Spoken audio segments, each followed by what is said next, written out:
শীতকালীন সবজি ফুলকপি দিয়া গাবি মাঞ্চুরিয়ান একটা রেসিপি আপনারা দেখতে পারা খুব সুন্দর।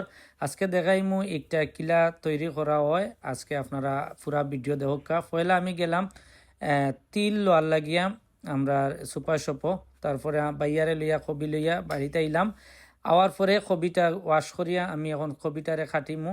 আমরা ফুলকপির বড়া জেলা হই, পরে কবিগুলা কাটার পরে ওগুলা সিদ্ধ করমু।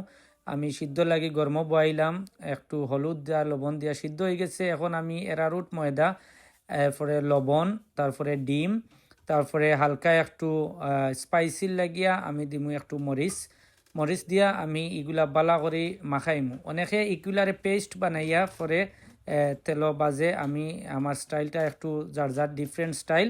আমার কবি রেডি। আর এখন আমি তেল গরম করিয়া আমি একটা একটা করে তেলও দিমু। তেল দিয়া আমি এগুলা ফ্রাই করবো। ওয়েল ডান ফ্রাইজ একটারে ও দেহ কালা খুব সুন্দর।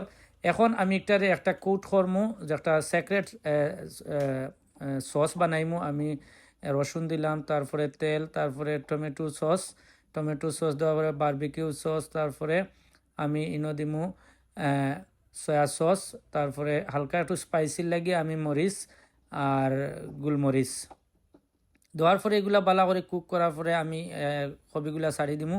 এখন আমি কুট আপ করার লাগিয়া এগুলা হাই হিটে আমি এগুলা রান্না করবো। ব্যাস আমার হয়ে গেল গাবি মাঞ্চুরিয়ান। আপনারা দেখতে পারা কালার খুব সুন্দর, আর একটা খাইতে খুব সুস্বাদু। এটাই বাস্তব।